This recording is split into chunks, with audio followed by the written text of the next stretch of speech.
नमस्कार, जय हिंद दोस्तों। चलिए जानते हैं मध्य प्रदेश की हर जिले हर क्षेत्र की 50 फटाफट बड़ी खबरों को सिर्फ 10 मिनट में। लेकिन उससे पहले आप यह वीडियो किस जगह से देख रहे हैं हमें कमेंट में जरूर बताइए। पशुपालन एवं डेयरी राज्य मंत्री लखन पटेल ने कहा है कि मध्य प्रदेश सरकार पशुपालकों और किसानों की आय बढ़ाने के लिए सुनियोजित रणनीति के तहत लगातार कार्य कर रही है। पशुपालन को ग्रामीण आजीविका का सशक्त आधार बनाने के उद्देश्य से दुग्ध उत्पादन, संकलन और प्रसंस्करण के क्षेत्र में नवाचार किए जा रहे हैं। मुख्यमंत्री डॉ मोहन यादव ने सतना दौरे के दौरान 652.54 करोड़ रुपए के विकास कार्यों का लोकार्पण एवं भूमि पूजन किया। नवनिर्मित अंतर्राज्यीय बस स्टैंड का नाम अटल बिहारी वाजपेयी के नाम पर रखने की घोषणा की गई। वहीं एयरपोर्ट रनवे विस्तार, मेडिकल कॉलेज, अस्पताल और खेल सुविधाओं से जुड़े कई अहम ऐलान किए गए। नर्मदा नदी पर मोरटक्का खेड़ी घाट के बीच बन रहा 6 लेन पुल फरवरी 2026 से आंशिक रूप से यातायात के लिए खुल जाएगा। इसके साथ ही इंदौर, खंडवा, इच्छापुर, एदलाबाद 4 लेन परियोजना के पूरा होने से क्षेत्र में जाम, दुर्घटनाओं और यात्रा समय में बड़ी राहत मिलने की उम्मीद है। दक्षिण पन्ना वन मंडल के पवई जंगलों में गिद्धों सहित कई दुर्लभ और प्रवासी पक्षियों की संख्या में बढ़ोतरी दर्ज की गई है। हजारों किलोमीटर की यात्रा कर पहुंचे यूरेशियन और हिमालयन ग्रिफॉन गिद्धों की मौजूदगी को जैव विविधता और पर्यावरण संरक्षण के लिए शुभ संकेत माना जा रहा है। मध्य प्रदेश में कड़ाके की ठंड और कोहरे से जनजीवन प्रभावित है। राजगढ़ 3.8 डिग्री के साथ सबसे ठंडा रहा। भोपाल समेत कई शहर पचमढ़ी से भी ठंडे दर्ज हुए। पश्चिमी विक्षोभ के असर से ठंड और बढ़ने के आसार हैं। नए साल से पहले इंदौर पुलिस ने देर रात तक चलने वाले पब और बार के खिलाफ बड़ी कार्रवाई की है। पुलिस ने चेकिंग के दौरान पाया कि कई जगहों पर ग्राहकों को केबिन में छिपाकर और बाहर से ताला लगाकर पार्टी की जा रही थी। कुटीर एवं ग्रामोद्योग राज्य मंत्री दिलीप जायसवाल ने बताया कि प्रधानमंत्री विश्वकर्मा योजना में मध्य प्रदेश देश के अग्रणी राज्यों में शामिल है, जहां पिछले 2 वर्षों में 48,000 से अधिक ऋण प्रकरण स्वीकृत और वितरित किए गए। विभाग ने कौशल प्रशिक्षण, ई वाउचर, टूल किट वितरण और डिजिटल प्लेटफॉर्म के जरिए कारीगरों और बुनकरों को रोजगार और बाजार उपलब्ध कराए। पीएम आवास कॉलोनी में रात के समय अचानक हुई फायरिंग की घटना ने लोगों में डर का माहौल पैदा कर दिया। सीसीटीवी फुटेज सामने आने के बाद पुलिस ने मौके से साक्ष्य जुटाते हुए हमलावरों की पहचान और घटना के कारणों की जांच शुरू कर दी है। मेट्रो परियोजना के नाम पर हो रही पेड़ कटाई के खिलाफ जनहित पार्टी और पर्यावरण प्रेमियों ने रानी सराय परिसर में प्रदर्शन किया। प्रदर्शनकारियों ने सरकार से अपील की कि हरियाली और पक्षियों के बसेरों को बचाने की ठोस नीति बनाई जाए। पिता का गला दबाकर हत्या करने के अपराध में जिला न्यायालय ने आरोपी बेटे को दोषी करार देते हुए सजा से दंडित किया है। न्यायाधीश गौरव प्रज्ञानंद ने बेटे को आजीवन कारावास तथा 20,000 रुपये के अर्थदंड की सजा से दंडित किया है। काले हिरण के शिकार के मामले में गिरफ्तार किए मुख्य आरोपी समेत 3 अन्य लोगों की जमानत याचिका न्यायालय ने खारिज कर दी। बचाव पक्ष की ओर से मानवीय आधार पर जमानत की मांग की गई थी।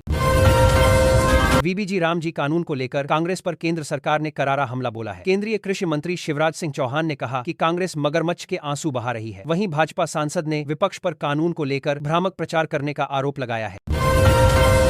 एम्स भोपाल को स्वच्छता, संक्रमण नियंत्रण और बेहतर रोगी सेवाओं के लिए स्वच्छ भारत मिशन के तहत 2 करोड़ रुपए का कायाकल्प पुरस्कार मिला है। यह सम्मान देश के चुनिंदा सरकारी अस्पतालों को दिया गया, जिससे एम्स भोपाल ने राष्ट्रीय स्तर पर अपनी मजबूत पहचान बनाई है।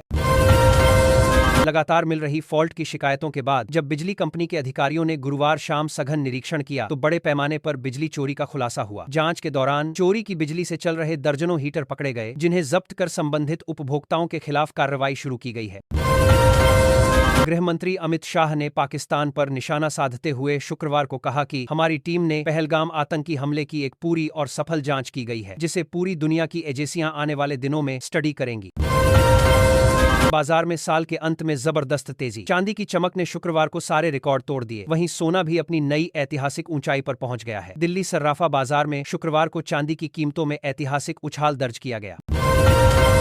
भारतीय टेक स्टार्टअप ने फंडिंग के मामले में चीन और जर्मनी को पीछे छोड़ते हुए वैश्विक रैंकिंग में तीसरा स्थान मजबूत किया है। ट्रैक्सन रिपोर्ट के अनुसार 2025 में स्टार्टअप को $10.5 अरब की फंडिंग मिली। साथ ही कई और बड़े सौदे भी सामने आए। पीडीएस में चावल की कमी की जांच में निवास विकासखंड के मनेरी क्षेत्र की 6 राइस मिलों में कस्टम मिलिंग घोटाला सामने आया। करीब 13 करोड़ रुपए मूल्य का चावल गायब या अमानक मिला। 4 मिलें सील, जांच जारी है। रतलाम जिले की ग्राम पंचायत मांगरोल के कार्यालय में एक युवक ने आग लगा दी। इससे कार्यालय में रखा कंप्यूटर, फर्नीचर, फाइलें एवं अन्य सामान जल गया। युवक का आरोप है कि उसे सरकारी योजनाओं का लाभ नहीं दिया जा रहा है। इससे नाराज होकर उसने यह कदम उठाया है। पुलिस ने आरोपियों को गिरफ्तार कर उसके खिलाफ विभिन्न धाराओं में केस दर्ज किया है। अयोध्या नगर निवासी व्यवसायी शिवान गुप्ता ने बिजनेस पार्क स्थित दुकान में फांसी लगाकर आत्महत्या कर ली। सुसाइड नोट में उसने ऑनलाइन गेम में 30-35 लाख रुपए हारने का जिक्र किया है। पुलिस ने मर्ग कायम कर जांच शुरू कर दी है।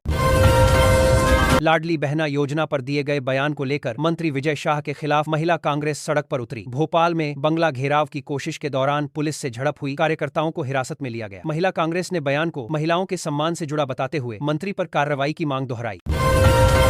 हाईकोर्ट के आदेश के बाद मध्य प्रदेश नर्सिंग काउंसिल ने पोस्ट बीएससी और एमएससी नर्सिंग की काउंसलिंग 19 से 30 दिसंबर तक शुरू की है। छात्र संगठनों की मांग है कि भविष्य में काउंसलिंग समय पर पूरी की जाए ताकि नर्सिंग शिक्षा और स्वास्थ्य व्यवस्था प्रभावित न हो।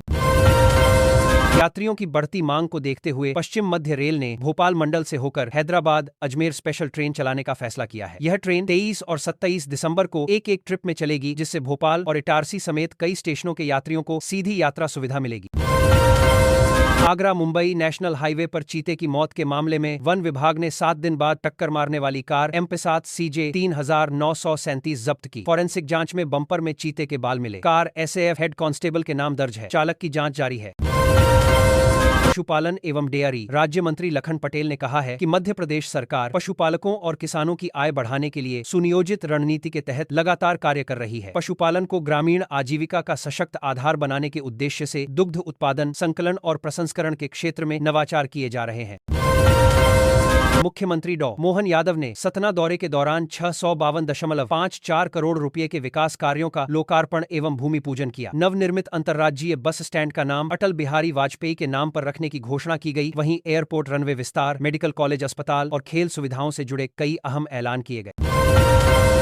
नर्मदा नदी पर मोरटक्का खेड़ी घाट के बीच बन रहा 6 लेन पुल फरवरी 2026 से आंशिक रूप से यातायात के लिए खुल जाएगा। इसके साथ ही इंदौर, खंडवा, इच्छापुर, एदलाबाद 4 लेन परियोजना के पूरा होने से क्षेत्र में जाम, दुर्घटनाओं और यात्रा समय में बड़ी राहत मिलने की उम्मीद है।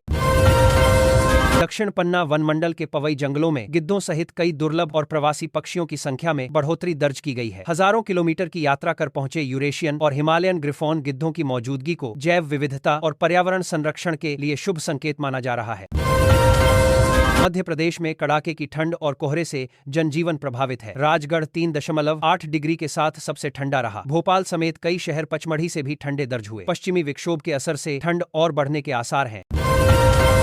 नए साल से पहले इंदौर पुलिस ने देर रात तक चलने वाले पब और बार के खिलाफ बड़ी कार्रवाई की है। पुलिस ने चेकिंग के दौरान पाया कि कई जगहों पर ग्राहकों को केबिन में छिपाकर और बाहर से ताला लगाकर पार्टी की जा रही थी।